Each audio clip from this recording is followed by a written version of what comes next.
ಆರೋಗ್ಯವೇ ಭಾಗ್ಯ ಈ ಮೂಲಂಗಿ ಪಚಡಿ. ನಮಸ್ಕಾರ ಎಲ್ಲ ಸ್ನೇಹಿತರಿಗೂ ಸ್ವಾದಿಷ್ಟ ರುಚಿ ಚಾನಲ್ಗೆ ಸ್ವಾಗತ. ನಮ್ಮ ಉತ್ತರ ಕರ್ನಾಟಕದ ಸಾಂಪ್ರದಾಯಿಕ ರೆಸಿಪಿ ಆದಂಥ ಮೂಲಂಗಿ ಪಚಡಿ ಹೆಂಗೆ ಮಾಡೋದಂತ ಹೇಳಿ ತೋರಿಸ್ತಾನೆ ನೋಡ್ರಿ. ಇಲ್ಲೇ ನಾ 2 ಮೂಲಂಗಿನ ತೊಗೊಂಡೇನಿ. ಇಲ್ಲ ವೈಟ್ ಕಲರ್ ಮತ್ತು ಗ್ರೀನ್ ಕಲರ್ ಎರಡನ್ನೂ ಕಟ್ ಮಾಡಿ ಯೂಸ್ ಮಾಡ್ತೇನೆ.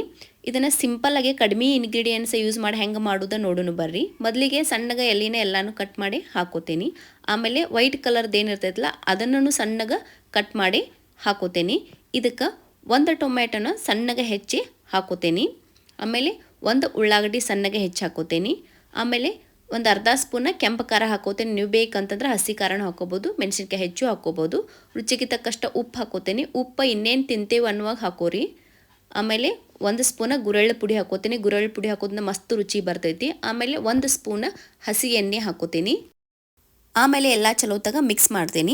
ಈ ಮೂಲಂಗಿ ಒಳಗೆ ನಾರಿನಾಂಶ ಜಾಸ್ತಿ ಇರೋದ್ರಿಂದ ಇದು ನಮ್ಮ ಜೀರ್ಣಕ್ರಿಯೆಯನ್ನು ಇಂಪ್ರೂವ್ ಮಾಡ್ತೈತಿ. ಆಮೇಲೆ ರೋಗ ನಿರೋಧಕ ಶಕ್ತಿನೂ ಜಾಸ್ತಿ ಮಾಡ್ತೈತಿ.